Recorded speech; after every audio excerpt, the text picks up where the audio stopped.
Every action you take is driven by a powerful force in your brain. From checking your phone to starting conversations, this force can be distilled to a single chemical in your brain: dopamine. Dopamine is the controller of your mind's reward system. It's the jolt of excitement when you score a goal, the satisfaction of achieving a milestone, and even the fuel behind your addictive behaviors. Let's deep dive into the dopamine-driven world that shapes your everyday life. And trust me, what you could learn about habit formation could change your life. Welcome to my channel. I wanted to make this video about dopamine and habit formation so that you can form healthy, productive, and desirable habits in your life. If you don't already know, dopamine is the master of the reward system in your brain. It is the chemical that gets released when you are anticipating a reward, and it drives a lot of our behavior. So in this video, I'm going to talk about what exactly dopamine is, how it works, the dopamine loop, and how you can utilize dopamine effectively to build healthy and desirable habits in your life. So as I've mentioned, dopamine is this chemical in your brain that has a reward-seeking mechanism. It makes you feel good when you engage in an action with a potential reward upon completion. Not only does dopamine make you feel good, but it also reinforces that action. And this reinforcement mechanism, many like to call the dopamine loop.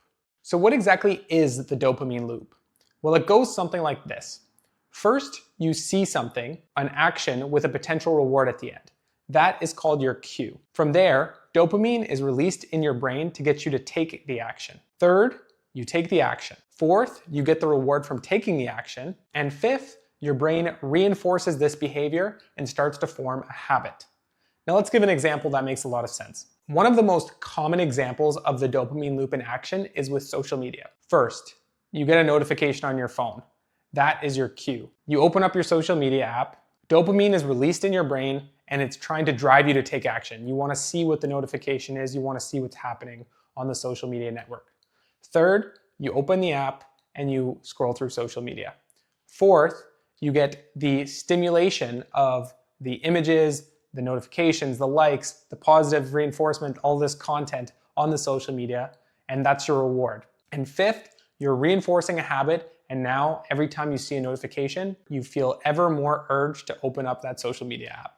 So this brings me to the dark side of dopamine. Basically, everything in our world today is trying to capture your attention and utilize this dopamine loop to take your attention and then sell that attention to an advertiser. So this is the dark side of dopamine and why it can be so easy to fall into traps on your day-to-day and form these bad habits in your life. But the good news is that we can use this same pathway that people are using to manipulate you through social media, through pornography, through junk food, through other forms of addiction, and we could use this to form good, healthy, and desirable habits for our everyday life.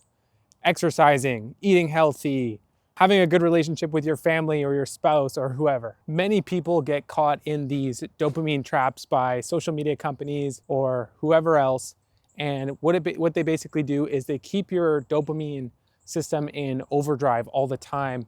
And this makes it hard for you to focus because you're always trying to do actions towards a certain goal that's not in your own agency or your own sovereignty, getting you to want to open social media or engage in pornography or eat a junk food, for example. By not having your own autonomy and being in control of your dopamine reward system, it's very, very easy to fall in these sort of traps. So what can we do to prevent those sort of things? One of the best strategies I find is setting small, achievable goals for yourself. So remember, dopamine works through anticipation. So it's anticipating a reward at the end of an action. So if you have your desired action, so let's say you're setting a goal for yourself and you want to get in better shape or you want to get healthier, you can give yourself a reward at the end of getting healthier. So let's say I want to lose 10 pounds, and by the end of the 10 pounds, I will buy myself a new iPhone, for example. That's the potential reward.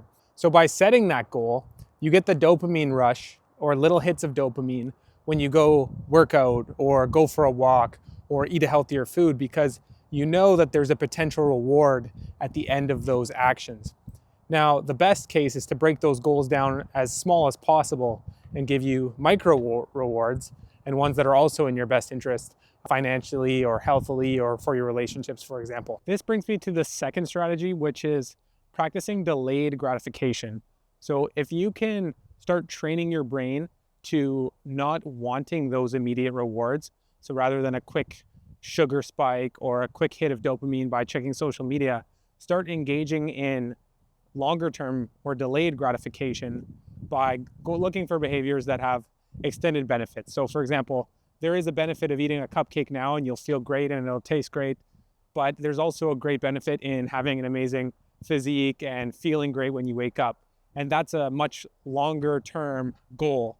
So that's a delayed gratification. So by training your body and your mind over time to look for delayed gratification over instant gratification, you will live much healthier and much happier. My third strategy I have for you guys is to create dopamine safe environments. And what I mean by that is in your workspace, wherever you're working, try to get rid of anything that can be a distraction to you or take away your focus from your task at hand. So a great example for me is I have my desk area. I try to keep away any gaming consoles, any cell phones or social media, anything that can notify me or distract me while I'm trying to do work. I try to get that out of the way so that I can focus.